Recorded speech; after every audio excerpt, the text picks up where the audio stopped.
Hello, I'm Richard Ridge for Broadway World. Ricky Martin, Elena Rogers, and Michael Ceveris joined their director Michael Grandage and met the American and Latin press just minutes after their first Broadway performance in the new production of Evita, and we were there to capture it all. You, Elena, is that this is your Broadway debut tonight, is it? Yeah.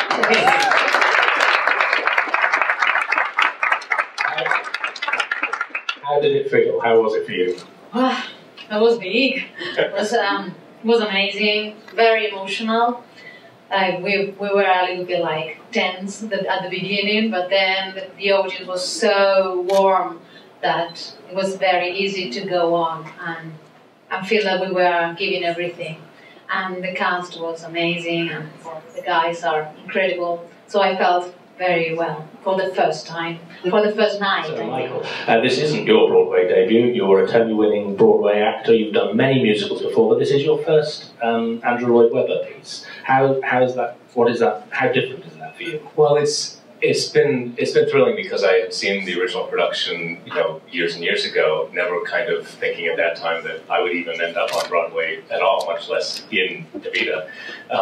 And I suppose I've approached it the way I would approach anything in the Sondheim and the other things I've done before. I'd sort of, I'd go to the music to kind of mine everything that I can from it and from the text, and then I try to bring everything that I can to it.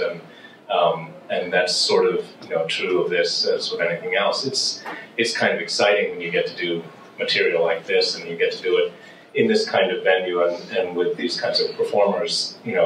Everything is setting the bar so high that you bring the best of yourself as well.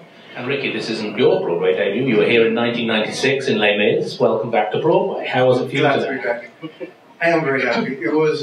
It's amazing because I did Marius, who was a man that spoke for the people, and I guess Che does the same thing. To speak on behalf of the people is something that's following me, my acting career and in Broadway. It's just been fascinating. I'm in another place mentally, physically, spiritually today, and to be on stage surrounded by maestros. It's been a very beautiful journey, very spiritual, and I'm here to learn. I'm here to grow, and it's been a fascinating trip. I think we all got a lot of energy from that house tonight, didn't we? Yeah, of course. Yeah. So it's so weird having you spend 5-6 weeks rehearsing and then suddenly one night you open it up to 1,400 people. It's a whole different thing. Richard Ridge from Broadway World. Welcome to Broadway. Thank you. Thank you. I want to talk about, tell me about Rob Ashford's dancing. I hear it was a dance-driven production. Talk about working on the dance. Yeah, we should. It was something that Andrew Lloyd Webber and I talked about at the very beginning and wanted to bring dance into it. And that's why Rob is so much an integral part of this production. And we have, of course, in Elena, somebody who can dance, and that was a starting point. And then we got somebody else who can dance, and then we got somebody else to dance. So talk a little about the dancing for you and how that was. Well, I didn't know that Evita had to dance. So the first time when I did it in 2006 was like great. It was incredible. It was lovely to be able to do Buenos Aires dancing. Exhausted, but very nice dance, and it's lovely to be able to dance a little bit of tango at the beginning of the show. Then when I dance with him, a little bit in Buenos Aires, and I know that Rob Ashford went to Buenos Aires a lot of times. He did Kiss of a Spider Woman, and he knows all about the taste and the feeling of Buenos Aires, and I think he did it marvelous here. And yes, the anxiety is there, but the next step was to just get on stage and feel the energy of the audience. That was the next step. That's what we were begging for at this point. I know you've done a lot of research for the role, and I'd like to know what was the most interesting thing you found out about Ron Perl. Well, there were. It would take all day for me to tell all the interesting things. So some of them are things that you would expect and less flattering. Some of them are actually very unexpected things and things that that paint a different, another side to the man and to the relationship. I think probably the most surprising, shocking thing I learned, which is something that doesn't enter into our production, was that the hands of his body were stolen, from his grave some time ago and have never shown up again. Couldn't really figure out how to work that into. I was saying about the character, that if it was difficult to do like a historical character. So I did it 6 years ago, and now I'm older and I'm mature, so I am thinking about the character like in a little bit different way that I used to, and I don't feel like it is like a big thing. I do all my works like very focused and serious about them, so it doesn't matter if they are historical or not.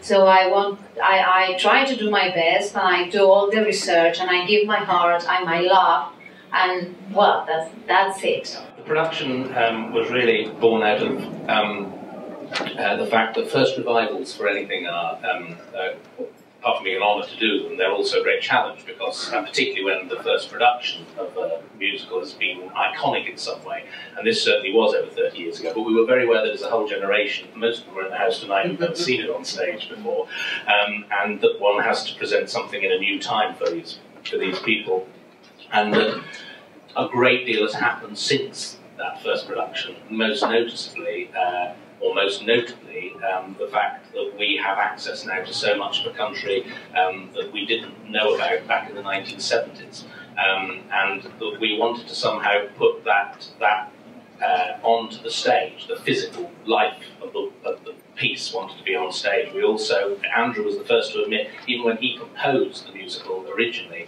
he had no real access to the sounds of that part of the world more than the basic knowledge, and his knowledge has grown hugely in the intervening 30 years, and he wanted to get that into the orchestration. So it was really just about, from that point of view, we were able to offer something, I hope, with a more authentic feel. And also, the thing to always remember, between that very first production and this production has been a movie, and the movie has also opened the piece up to a whole new generation as well. It's he's asking me what is the difference between being able to be on stage on Broadway and to be me on stage when I'm on the road with my music. And I started saying that the first time I was on stage, I was part of a boy band who happens to have a very intense musical approach to the whole story of Music Man, because we pretty much were taking this concept around the world, and it was pretty much there was a script that we had to follow, and there was some choreographies that we need to follow. So the beginning of my career pretty much was very theatrical, and I've been using that today, because obviously the beginning stays, and in this case it stays for good. Obviously 1,400 people, and I've had the opportunity to perform Madison Square Garden, River Plate. It's less intimate. What I'm trying to say by Che, he's a chameleon. You know, he can be so many people at the same time, and that was for me new. When I'm on stage as Ricky, well, I'm Ricky. I am nobody but me. And I think that tomorrow I can be someone else in this, portraying this character, which is fascinating. It's like an open canvas that I can find colors and textures every night with respect and dignity. Michael, every actress in the world wanted to play April Crone in this production. How did you know Elena was your girl? Because when we met her, it was very obvious. And a lot of people in the first time round, and the moment Elena came in, there was a completely different understanding of the role, and something, and an energy, and every single thing she brought into the room was different to anything we'd seen before, and that was the start of it.